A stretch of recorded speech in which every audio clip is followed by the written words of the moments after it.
I have an interesting and strange occurrence that happened to me back in 2008 when I went to college in New Hampshire. There were 4 of us hanging out in my friend's room in the freshman dorms. We were all chatting and just having a good time when my phone started ringing. When I went to answer the phone, it said, "Dana calling." It's important to note that Dana was in the room with us when her phone called me. When I answered, there was no sound at all. The strangest part about this whole experience is that Dana's phone was in her purse on the windowsill right below a hot water pipe that was near the ceiling. I'll never forget the look of confusion we all gave each other when this happened, and she looked really uncomfortable and said, "But my phone is in my purse." Later that year, we discovered that a few years before, in that same dorm room, a freshman had unalived himself from a pipe near the window in that room. Coincidence? Maybe so. Either way, after finding out that information, we were all freaked out.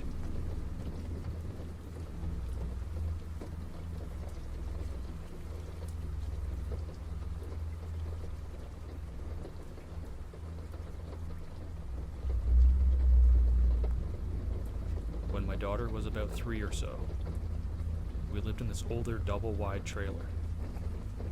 About 75 feet away, on the same property, was an old abandoned house.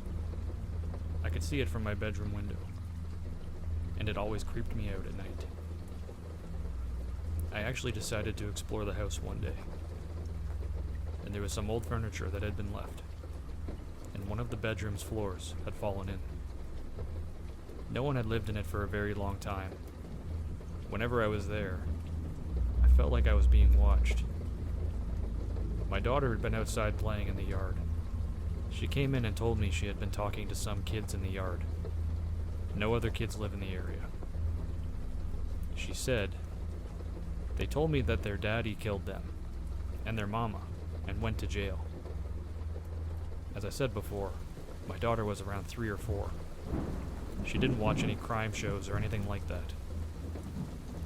Then she told me, "A lady came to the window and told me to go away." After that, I stayed away from that house. I don't know much of the history of the place. However, fun fact, my daughter is in her 20s now and married. She told me a couple of years ago that her husband's grandmother grew up in that house.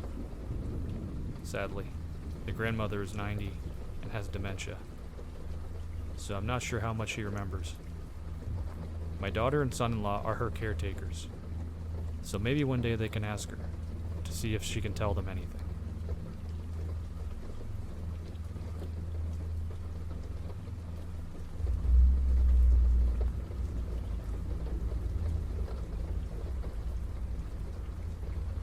I moved countries in August of last year to finally join my husband after being separated by COVID travel bans and political happenings.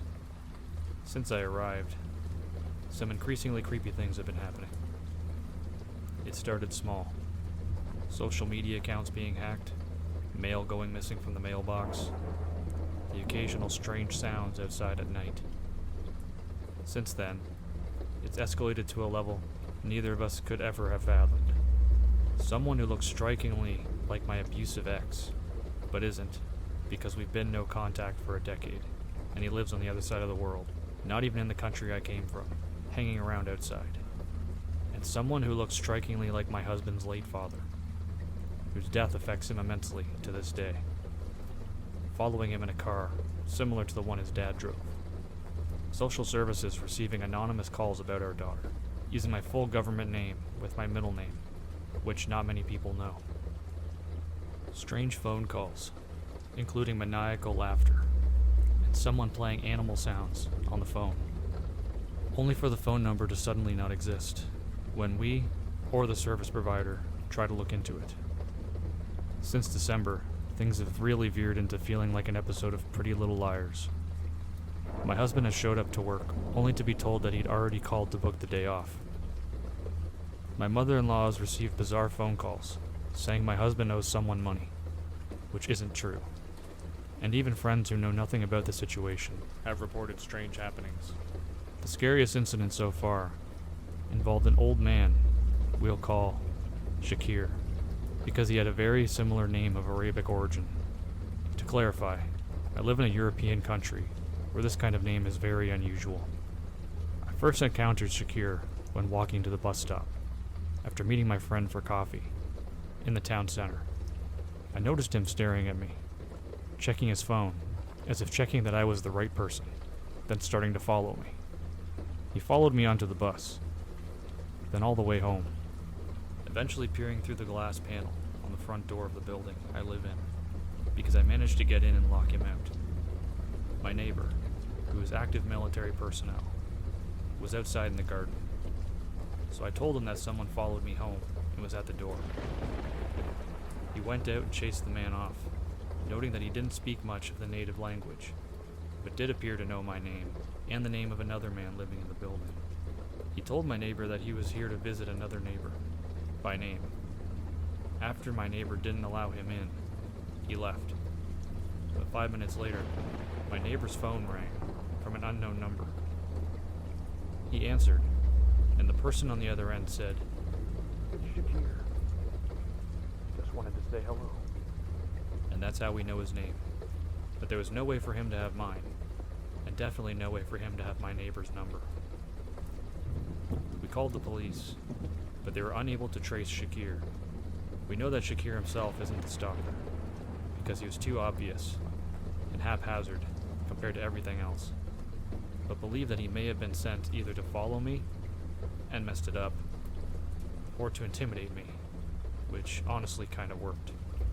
We've nicknamed the person behind this the Puppet Master, because their personal hands-on involvement seems to be fairly low. They're just around behind the scenes making it happen. What terrifies me is that I don't know what their motive is, or what their next step is. What I do know is that if we solve the mystery and make it out in one piece, I'm selling this shit to Netflix.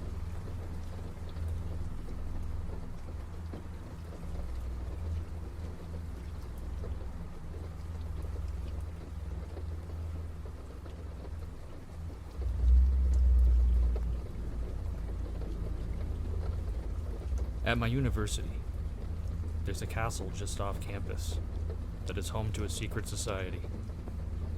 The secret society goes back to the 1800s, and obviously everything they do is kept under serious wraps. On Halloween a couple of years ago, some friends and I went to this castle because we thought it would be fun to go by the creepy castle on Halloween. I had done some research beforehand on the secret society, and there were many articles tying them to demonic and weird stuff, so I thought it would be perfect for Halloween.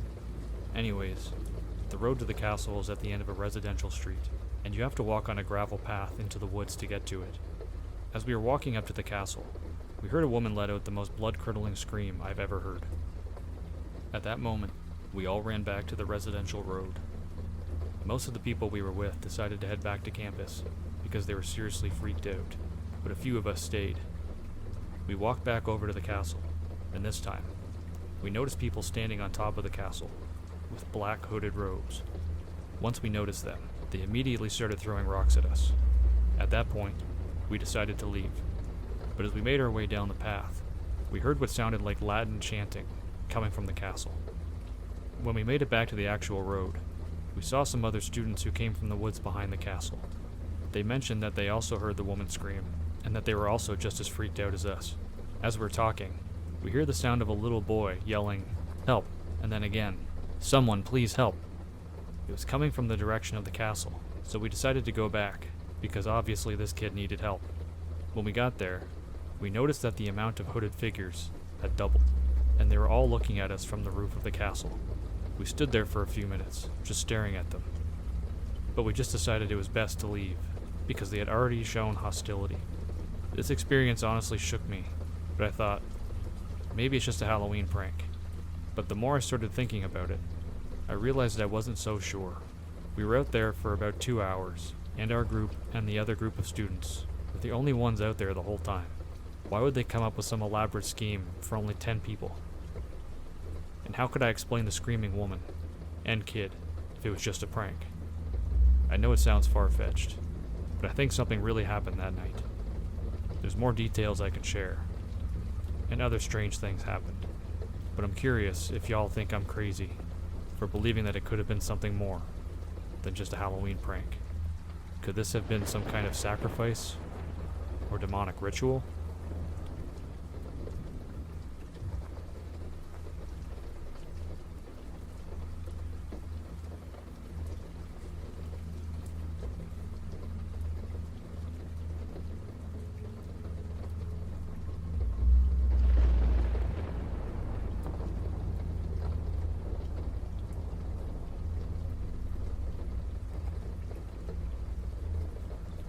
This happened when I was around 10 to 13 years old.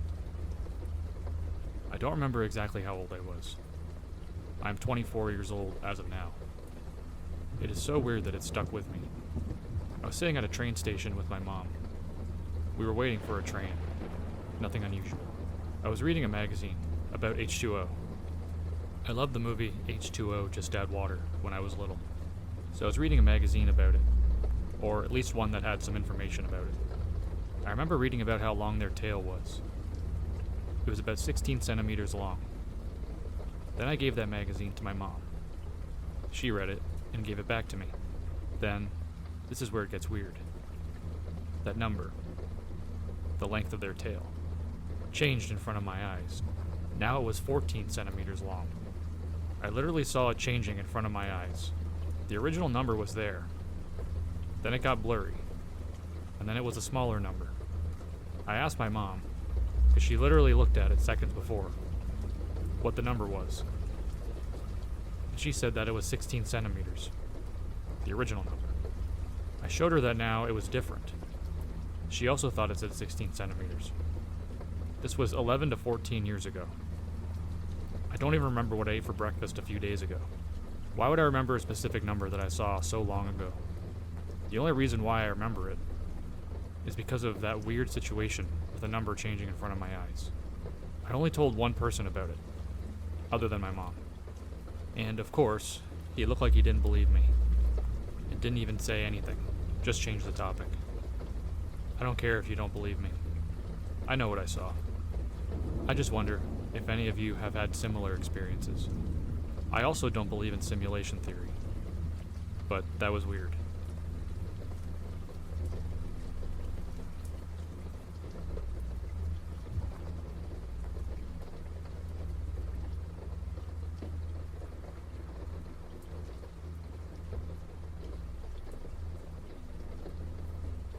My husband and I worked for an inventory company that had us inventory Home Depots and Lowe's on the entire west side state, such as California, Arizona, Las Vegas, Washington, and Utah.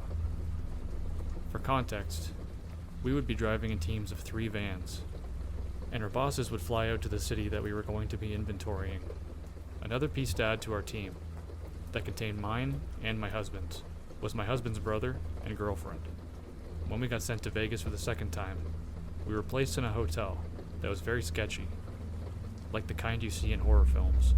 My husband and I were walking to our room, and we felt as if something or someone was watching us. After a while, we got ready for bed, and I always fall asleep first, before my husband, as it's kind of hard for him to fall asleep in new places. Around 3 a.m. or so, my husband wakes me up by hitting my side, crying and terrified, and screaming. Now my husband is never fazed, so for him to be crying and pale caught me off guard. He kept saying, "It grabbed me," and "It burns." I looked at his arm, and there were red marks on him. After 30 minutes, there was a mass message from my boss advising us to pack up, because we were leaving Vegas that afternoon, which was odd, because we usually stay to do 2 Home Depots, but we were now only scheduled to do 1. My husband was still pale, and clear as day disturbed. Later on at work, my boss came to our team and asked if we were okay, because at 3 a.m. she heard screams. Turns out she heard my husband screaming, and our other teammates said at 3 a.m. all hotel phones were ringing nonstop. My husband had to be cleansed by his mom a month and a half later. We were in Arizona after doing inventory. Our team was driving to the next location, but during that time, we pulled over. My husband's brother was driving. and we saw a staircase. My husband's brother and girlfriend went up, as I and my husband stayed behind to change out our uniform. My husband gets a call from his brother and invited us to come up the stairs, because at the top there was a rosary with flowers and covered in holy things. I didn't want to go, but my husband went. Mind you, I and my husband are never separated, even at rest stops, but I stayed behind. Next thing I know, my husband's brother and girlfriend come down gagging, and I asked what was wrong. They said that the minute my husband went up, it went from smelling like flowers to smelling like rotten flesh. My husband came down the stairs, looking sad and heartbroken, as he told me he feels like if that thing that touched him was still with him. We left that job, and one day we were watching the first Annabelle movie, and during the part where the demon grabs the mom, my husband went pale and sweaty, and I asked if he was okay. He responded, "That's what grabbed me that day," and it said, "You're coming with me." I'm with God. I pray to God, and I see that God and his angels were protecting me those times. And I praise God for doing so. Even my husband, who wasn't as big on believing in our Lord and Savior, is now more open to my beliefs in God.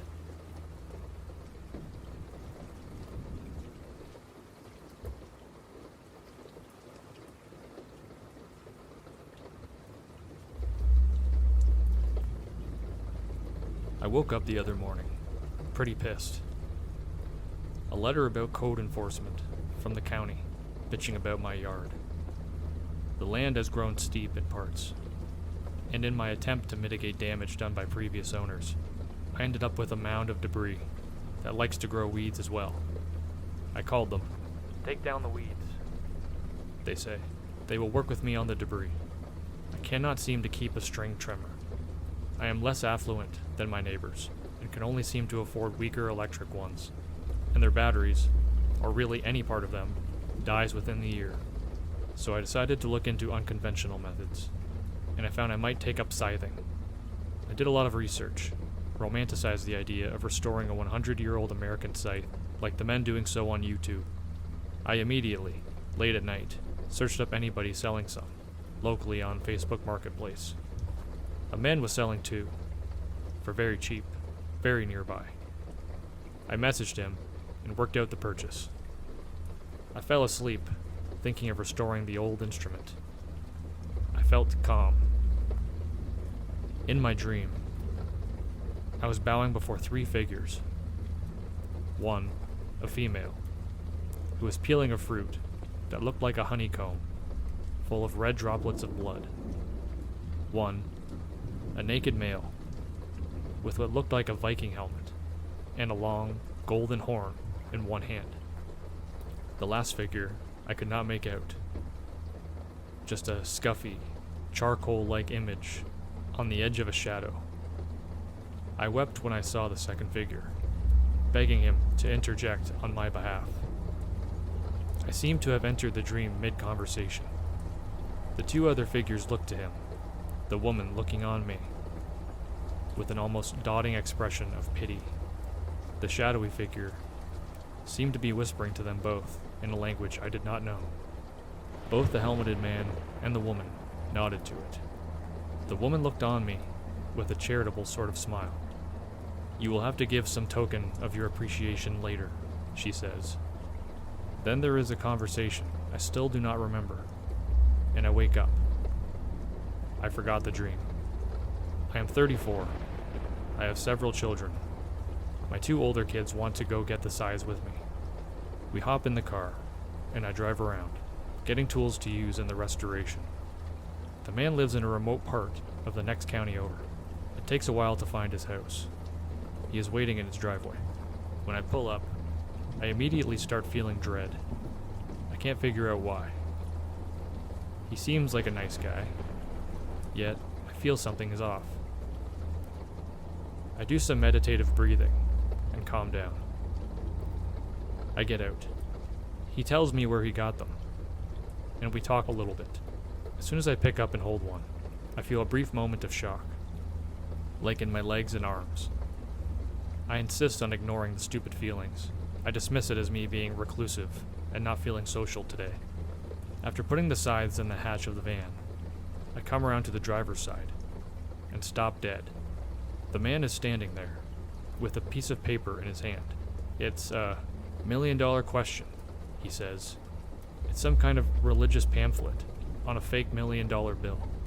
The man talks for a moment about death and how we aren't going to be here forever. About how Jesus Christ is the only thing that will keep our souls from going to hell. The whole thing redoubles the dread I feel. I am very polite and talk my way back into my car, feeling the dread mount more and more as I drive. We stop at a light after an on-ramp. I am coming off an interstate, turning left onto an intersecting highway. I try to breathe. I'm feeling very sick. While the light is red, I, for some reason, decide to turn on some music. Maybe it will calm me down. I get the urge to fiddle with Spotify on my radio screen. I hear a loud beep. The light is green. I hesitate only a split second, and then I start going. Suddenly, a vehicle goes screaming in front of me. A red and white pickup truck. Has to be going 55, if not 65. It's a blur, basically. Even if I do make some of it out, I screech to a halt, and then once the truck clears, complete my turn, and immediately pull into the nearest parking lot, which turns out to be a bank. My kids didn't even notice. Nobody seems to have appreciated, but me, how close we were to serious trouble. As background, skeeters in pickup trucks are a real pain here. They drive like dickheads. They are stereotypical as hell, and often I find that they instigate road trouble a lot. I don't know what it is about this area, but the truck people seem to be way more prevalent than anywhere else. Of course, my reaction is rage. I wish I could have found this idiot, who ran a red light and almost killed me and my kids. We were feet from a rather brutal collision. I am exhausted by the time I get home. I disassemble the scythes and put the metal parts in a rust solution. I think about taking a nap, and that is when the dream comes back to me. I remember the figures, and in my waking mind, I have theories on who they are. I do read a lot of old Greek poetry and philosophy, so it could just be a coincidence. However, if 3 gods were indeed discussing my fate in a dream, and one decided to intervene on my behalf, thanks a lot. I will find some token of appreciation to give.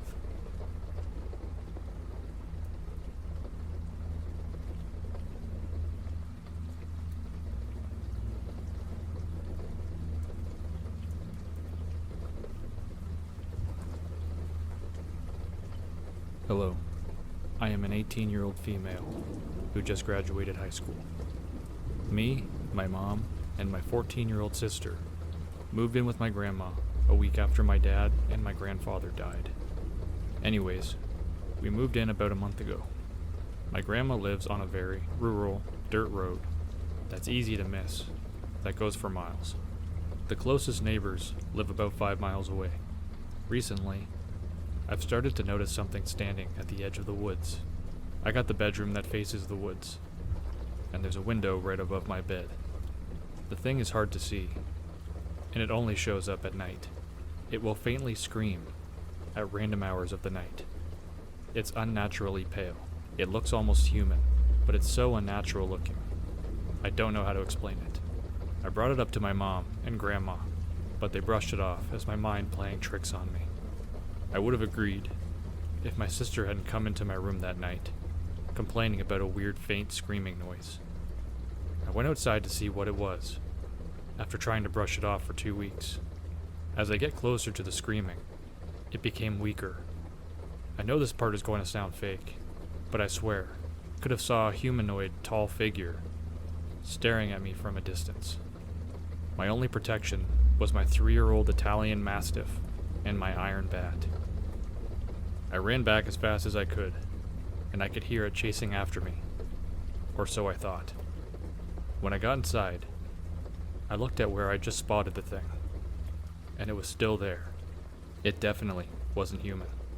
Me and my sister are thinking it's a skinwalker, but I'm not sure. It's still there, and I don't know what to do. I know this story is kinda shitty, but I just need someone to believe me.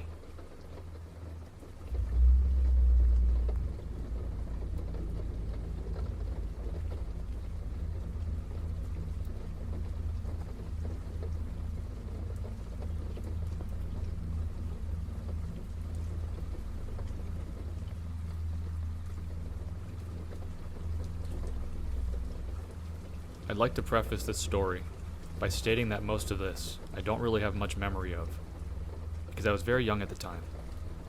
But this is what my mother had told me transpired. Back around 1999 or the year 2000, I'm not really sure entirely which, but I remember watching Pokemon at the time, so it must have been around that time. I was 4 to 5 years old, and my father and mother broke up. And so I lived with my mom in an apartment building in Oshawa, Ontario, Canada. According to her, she and my father, who would routinely come over to visit, would smell rotting smells in the apartment from time to time, and never be able to identify where exactly the smell was coming from. My mother would also walk by my room and hear me talking to someone. She would open the door and ask me who I was talking to. And while sitting at the edge of my bed sometimes, I would be facing towards my closet, and according to her, I would point at it and say, "My friend." She claimed some nights I would start screaming at night, and come running into her room, telling her about the black man in my closet, and I would beg to stay in her room. She said it sounded as though I was having a night terror every time this happened, with how loud and panicked I would yell. Around the time we finally moved out, which would probably also be sometime in the year 2000, as I have a memory of watching the movie Pokemon 2000, and we were still living in the apartment. She says she spoke to the owners of the building, and they asked why we were moving, and if anything was wrong with the apartment. And so she told them these situations involving me, and about the man in my closet, who I was apparently friends with. I use the term friends loosely. And their response is interesting, to say the least. They told her that a man had ended his life in my closet a few years before we got the place. That something had happened between him and his girlfriend. They believe it was a breakup or something along those lines. How he took his own life, I don't know. Now, I don't remember a lot of this exactly, but I do recall having vivid nightmares of that apartment, even after we moved, where I would be inside of it, and I would be unable to move, and something would be coming towards me, but I would never see what this thing was and wake up in a panic. I specifically remember 2 nightmares involving this apartment. Both are very similar in nature. The first one, I was walking down a hallway towards my bedroom, and for some reason the lights went out in the hallway, and I was unable to move. I remember hearing some kind of laughing sound and having this feeling that something was coming towards me, but yet, of course, I couldn't run because I could not move in the dream. The other one, though, I did see what this thing was. In my other dream, though, I did see what this thing looked like. I was in my living room by myself, and I heard some noises coming from down the hallway, just like my other dream. And all I remember is hearing these noises and being frozen once again as a feeling of dread and fear came over me. The noises would become louder as they approached. Eventually, I remember seeing a large, dark hooded creature, sort of similar to how you'd imagine the Grim Reaper would appear, slowly creep around the corner towards me. And then as it approached me, I woke up in a panic. I think for a little while after we moved out, I did have genuine night terrors for a bit. Again, like I said, I don't remember every single nightmare I had, but I do remember these 2 specifically. To be clear, a lot of this story is by the account of my mother, other than my nightmares, of course. And of course, it's also always possible that she could be embellishing a little bit. She could have possibly gotten some of the information incorrect, or potentially the owners of the apartment building could have just told her some ghost story, just to scare her. But I don't see any reason for her to outright lie about this, and all these years later, she still stands by it when I ask about it.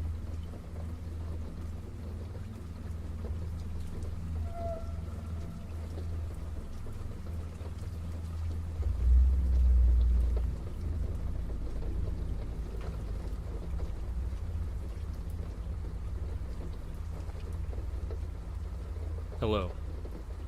I would like to share an experience that I have through the game Red Door, Yellow Door. Before I start, I want to express that I do not believe something supernatural happened. I know that the game is mostly psychological.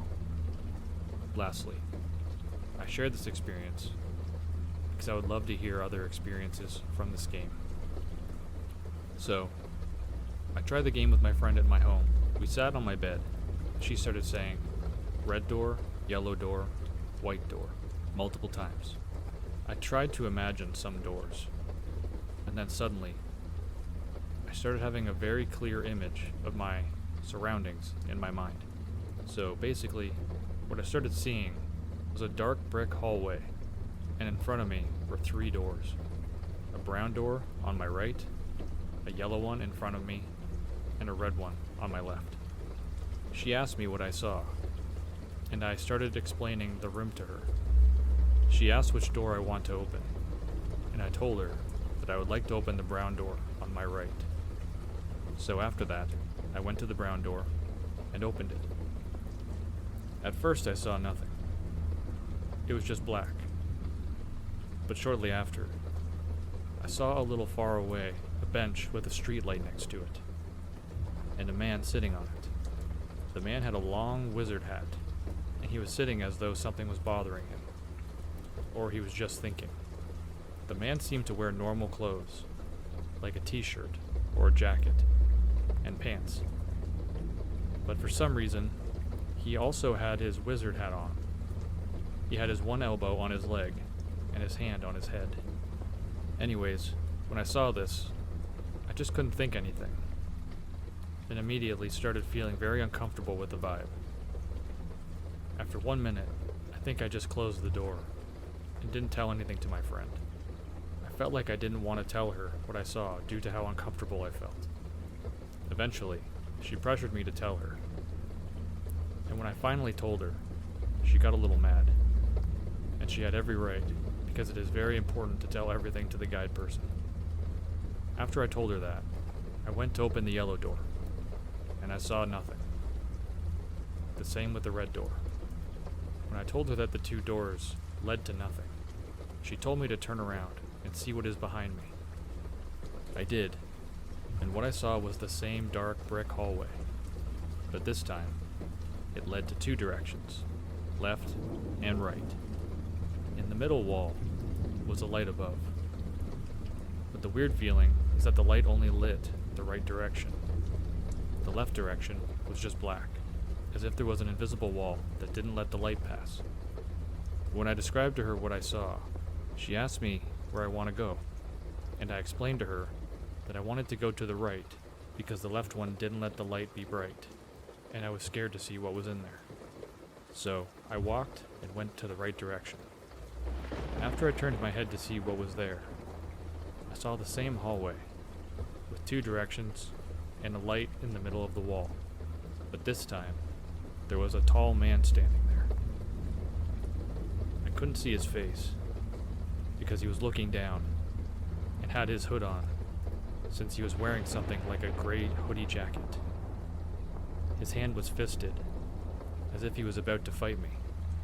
He was also wearing jeans and simple white shoes, kind of like Adidas. Even though I couldn't see his face, somehow I knew he was around 25 years old, and that he wasn't the first man that I saw. He was someone else, and also that he wanted to harm me. I told my friend immediately what I saw, and she told me to turn and leave. I did. I turned around and walked fast, but I already felt him beside me, and because I was scared, I opened my eyes, and we stopped the game. My friend told me that my eyes were moving left and right, all the time, and very fast. And as I was sleeping, she could see in my face that I was uncomfortable and scared. After that, when I opened my eyes, I just started crying. So yeah, this was my experience with the game. What do you think? Have any of you achieved this?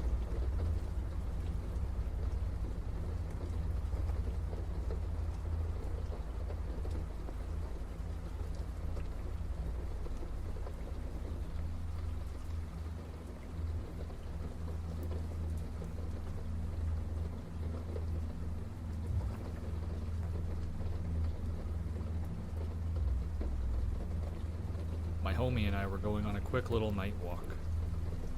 We left the house around 9 and walked down the block.